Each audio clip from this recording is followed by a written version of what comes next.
gospel reading comes from Luke chapter 10, verses 1 through 9. It's found on page 54 in your New Testament if you'd like to follow along. Hear the good news for this day. After this, the Lord appointed 70 others and sent them on ahead of him, in pairs to every town and place where he himself intended to go.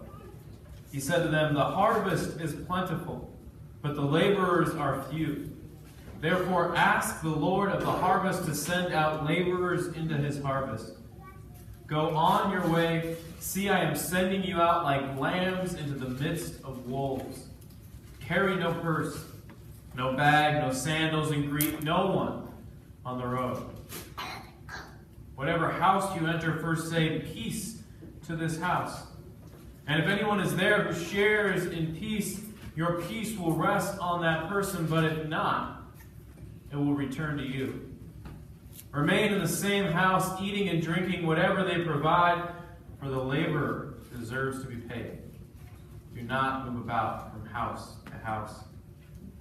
Whenever you enter a town and its people welcome you, eat what is set before you, cure the sick who are there, and say to them, 'The kingdom of God has come near to you.'" This is our good news for this day. Please pray with me. May the words of my mouth and the meditation of my heart be pleasing to you, O God, my rock and my redeemer. Amen. Grace and peace to you from God, our Creator, and our Savior, Jesus Christ. Amen. I was a terrible student in school. I was expecting gasps from some of you teachers out there, but I was a terrible student in school. Not because I didn't turn in my assignments, and not because I got bad grades, but because I was continually bored and almost never paid attention in class. Teachers didn't much like that. I remember one such occasion where I was bored.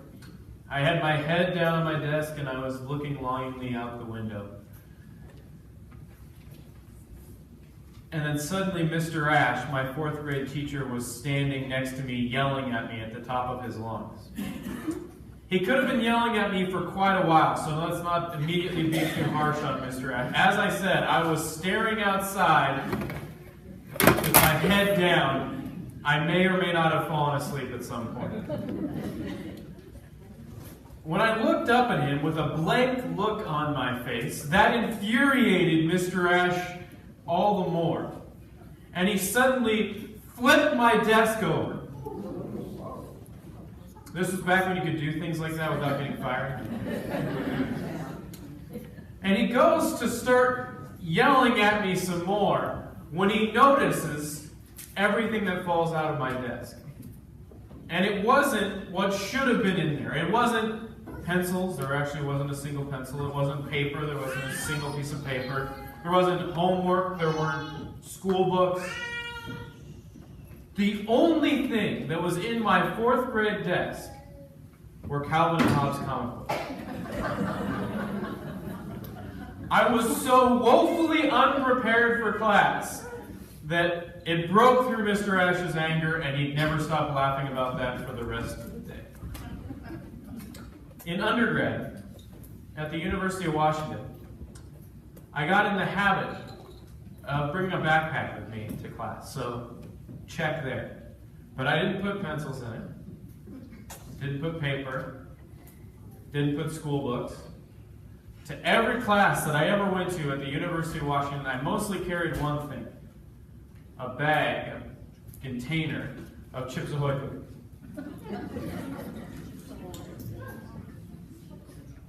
They're good. If you haven't had Chips Ahoy cookies, they're delicious.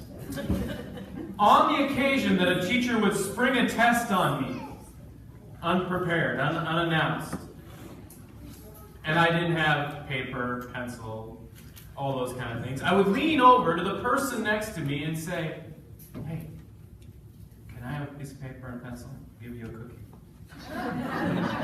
No one once ever turned me down on that offer.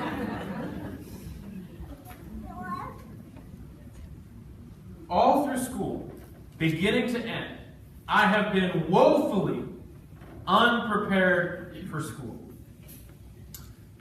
And I'll tell you the reason why.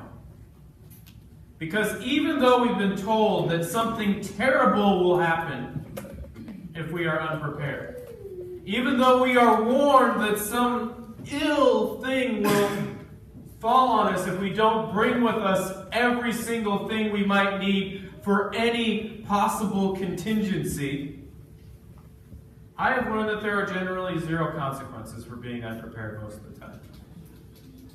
I'd always find someone willing to help. And the rest of the time, I can focus on more important things like comic books and cookies. But the reason I bring this up is not to encourage our school-age kids out there to not prepare yourself for school. Don't look at me. Look at how I turned out. I bring this up because when Jesus sends out the 70, he sends them out to the wolves woefully unprepared. Carry no purse, no bag, no sandals, and greet no one on the road. Think about how unprepared those 4 no's make them. No purse, which is coin purse. It's not a traditional purse, but no money. That's the ultimate fallback plan. You're somewhere, you know no one, you don't know anything, but you got $20. You can get a meal, you can find a place to stay sometimes. Money is the ultimate fallback plan. Think about it. Have any of you ever left your house without your wallet? Suddenly I need to get home. I need to go back. You're not worried about getting pulled over because you don't have your driver's license, because I've seen the number of you driving around without your driver's license. You get back and say, oh man, I don't have my credit card. What am I getting rid of something? But here, these guys are going on a journey and they're not even allowed to bring any money. No bag. So no purse, no bag. No bag is your provision bag. Bringing those extra items, the food, the water. It's the thing you carry all that needed stuff in. Think about your earthquake preparedness that you go through now. We won't even drive to church and back without our cars filled with water and food. And these guys are about to go on journeys for thousands of miles. And they can't bring a provision bag, something that has their extra food and water in it. No sandals. I generally take this to mean no backup clothes and sandals. I don't think Jesus was sending them out there naked and shoeless. But think about what would happen if you're walking hundreds of miles and suddenly your only means of transportation, your sandals, suddenly snap. And you're out there walking on these uneven, dirt-covered roads. No backup pair. No money to replace them. You are woefully unprepared. And the 4th is the worst. The 4th is the one that leaves you with the least. Greet no one on the road. You got no money. You got no stuff. You got no extra sandals, but you got a friend, no problem. Hey, can I borrow your pair of sandals? I know you don't have to follow these crazy rules. Can I borrow your provision bag? But not these. They can't have basically anything. So what are they left with? The God that sent them. And they have to rely on what? God's plans, not their plans. When my family goes camping these days, we are well prepared. This is not necessarily our campsite, but it's a fair indicator. We could start a fire if we want. We don't need to. We have a camping stove that we bring with us that we can turn on just like that. We could sleep on the ground if we wanted to, or we could inflate our queen-size mattress. Not to mention that we can sleep in our sleeping bags that are rated for some ungodly cold temperature if we needed a little extra comfort. Our tent can fit 2 full queen-size beds. It has a dog door. It says it's to bring in electronics, but Gus fits right out. We have a ceiling fan in our tent. One time it was really, really hot. It's $15. Bought a ceiling fan for our tent. When we go camping, we are an island unto ourselves. We need no one. We need nothing. And a lot of times, camping, we generally don't come in contact with anybody else. But I still remember the last time I went camping with a group of my friends from college. 5 of us piled into my truck, threw a tent in the back, a 4-person tent for 5 guys, which if you didn't know, a 4-person tent seats 2. Yeah, 2 comfortably. Most of us had to sleep outside that night. And that just meant we slept under the stars. We watched as the bugs went around and we talked. But I still remember we got to that campsite. And our first thoughts were so beautifully naive. We're hungry. We looked in the truck. Crackers. That's all we had. Crackers. So we need to go off to the store. We're in the middle of the woods. We don't know where we are. So it takes us talking to 3 different people to find a store. But we didn't find just any store. We found, from talking to 3 people, the place that had the best sausages. So we went. Got the best sausage. We even talked up the clerk for quite a while, and she said, "You got to go see this waterfall. There's over, not that far from where you're camping, there's this waterfall." We thanked her and went on our way. And we got back to the campsite and we're ready to eat these amazing sausages. Okay, we need to start a fire. We don't have any wood. Well, we're in the forest. We don't have an axe. So we go looking for little pieces of wood that maybe we can cobble together a fire out of that. And while we're out searching, we find a saw. A brand new saw. And in the side of it is carved GS, which we all quickly interpreted as God's saw. God had provided a saw for us on that day when we were woefully unprepared. So we brought back our wood. We got to cooking our food. And we got it all prepared. We have no forks, no plates, no anything that you would need to eat the food. Our neighbors saw that.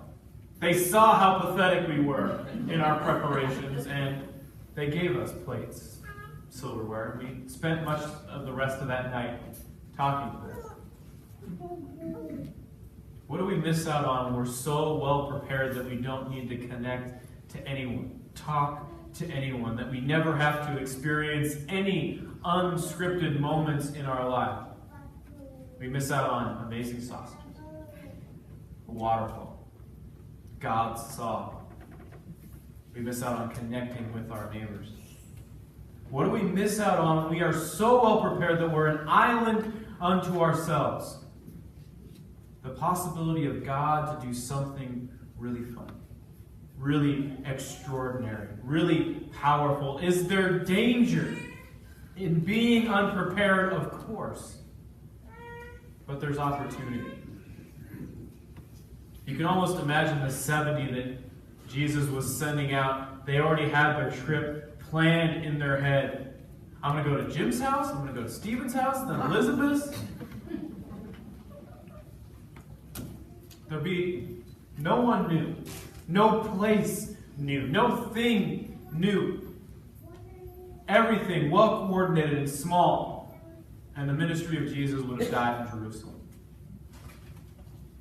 But just imagine the possibilities of entering a town with no plans, no guides, no next.